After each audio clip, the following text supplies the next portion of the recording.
All right, so like I said, the Cowboys lost 16-3. The first thing I want to I want to go over is what I think stood out the most: the offensive line.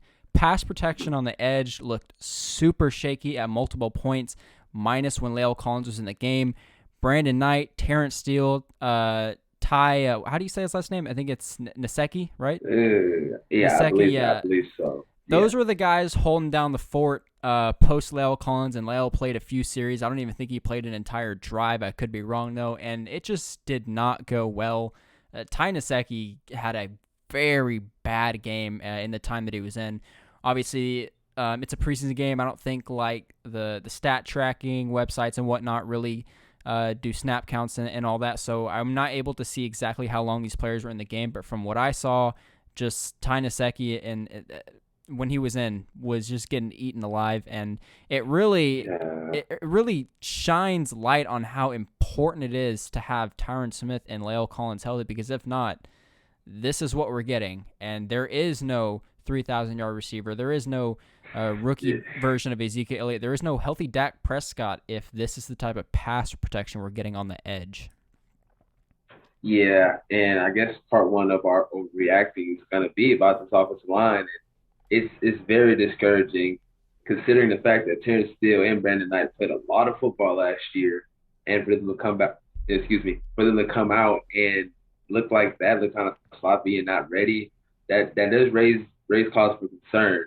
Plus, given the injury history of our two good tackles in Tyron Smith and Lyle Collins, and granted, Collins did look good whenever he was out there. He's cut weight. He said he's got off the fried food, and hopefully that helps with his health. But if he can't go, and our backups are not looking good now, I mean, it is the first preseason game. Like I said, at the beginning, we said we're not going to overreact, but we need we need to pay attention to that because if they aren't ready, just in case worst case scenario comes up, then like you said, there is no 1,000 yard receivers.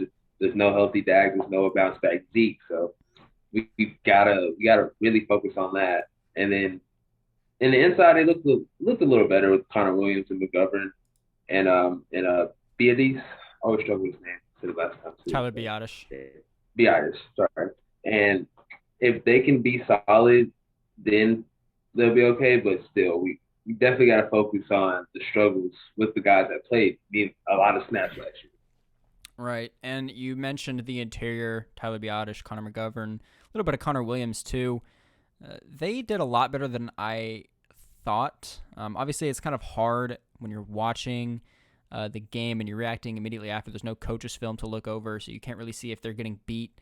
But from what I saw, whenever they handed the ball off to Rico Dodal or I forget who the other Tony Pollard, there was another running back who was featured late in the game.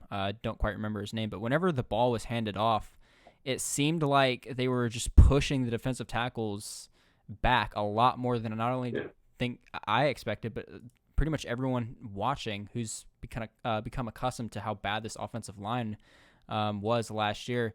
So that was definitely a bit of a surprise. Obviously, we are a weekend to the preseason, so there's plenty of room for improvement, just as there's plenty of room for failure.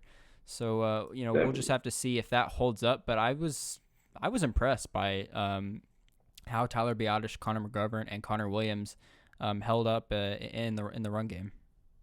Yeah, yeah, definitely. Same here. And if they can hold up and get that push, it makes everything easier. You want to get an attacking downhill offense, getting Zeke easy lanes. And if they can do that now and build on that momentum, that'd be amazing for the whole offense.